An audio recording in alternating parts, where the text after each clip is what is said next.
Noah Lyles shocking ego crisis. Ex-coach steps in after U.S. team's major meltdown.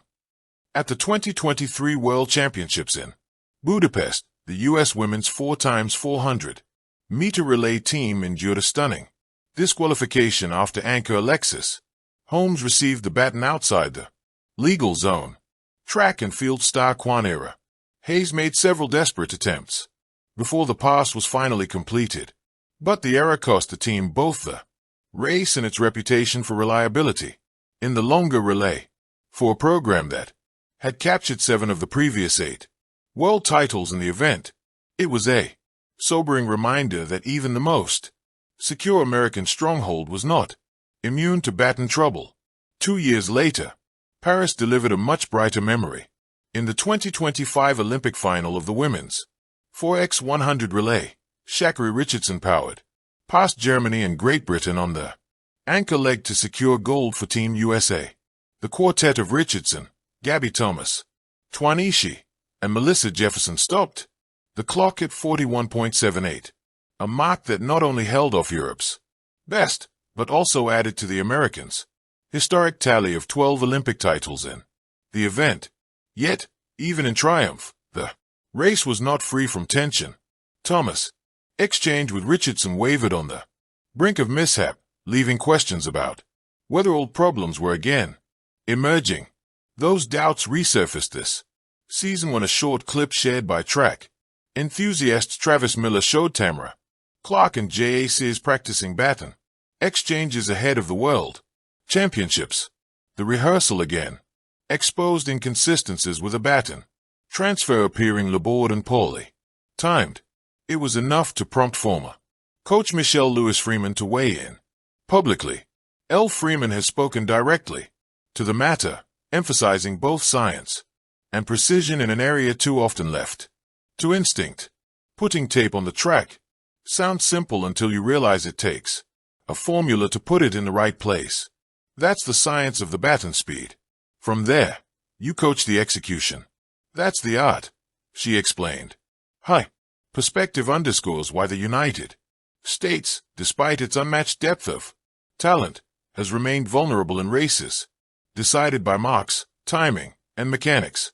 Freeman further outlined how systemic limitations affect American teams. At the elite level, every set counts. It's about maximizing, not guessing, especially with little to no practice time, she said.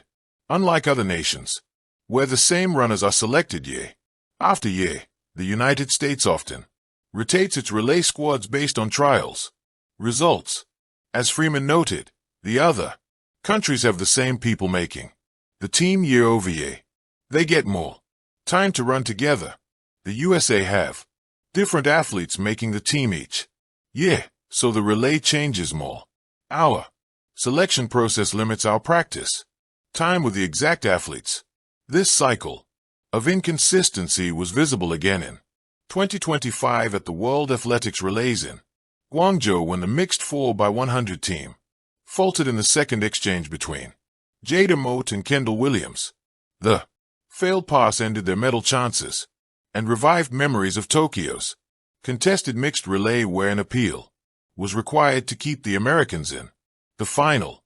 While the women's 4x400 squad steadied itself in China, the broader pattern has been one of uneven results and recurring tension at critical junctures. Freeman's remarks describe a clear formula. It's a formula I had been waking on to perfect, considering the incoming runner's max velocity by the time they hit the zone and the outgoing runner's time to accelerate to the chosen meetup point in the zone, 20 m. For example, that's the art of the execution. Accurate mark reading, consistent aggressive acceleration pattern, and sound pass mechanics. Those 3 things for the United States track and field team, a nation that has too often allowed baton passes to define championship outcomes. The return of a structured approach may determine whether Paris marked a turning point or a temporary reprieve. Amid this, the United States men's relay team once again faltered in Paris, reigniting criticism from track legend Carl Lewis over decades of failed baton exchanges. Carl Lewis blasted the system as the USA men's relay woes stretch into the third decade. The men's 4x100-meter relay at the Paris Games concluded in an all too familiar fashion for the United States. Once again, the baton proved more formidable than the opposition, and the disqualification that followed stretched a 2-decade pattern of missed opportunities. What should have been an occasion to restore prestige instead offered another chapter in a recurring chronicle of mishaps by the track and field team. The decisive moment arrived in the opening exchange where Christian Coleman and Kenny Bednar lost precision in the transfer. The hesitation forced their connection beyond the designated zone, leading to immediate disqualification. Coleman later remarked, "This is part of the sport. This is a risk versus reward type of thing, and it's something that just happens."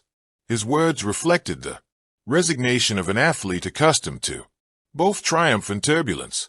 Yet the setback resonated more broadly as another failure to harness immense individual talent. For track legend Carl Lewis, the frustration could not be contained. Writing in stock terms, he declared, "It is time to blow up the system. This continues to be completely unacceptable." His criticism underscored the long-standing concerns that USA track and field had neglected the discipline of relay running, relying on raw speed while overlooking the mechanics of cohesion. With Canada, South Africa, and Great Britain stepping onto the podium, the United States remained mired in a narrative that has now persisted for 20 years, one that even the presence of champions could not rewrite. But with the truth laid bare, there was finally a direction. Sometimes it takes a poor show to set the stage for the greatest comeback. Thank you for watching. Please don't forget to hit the subscribe button, like, and share. Till next time.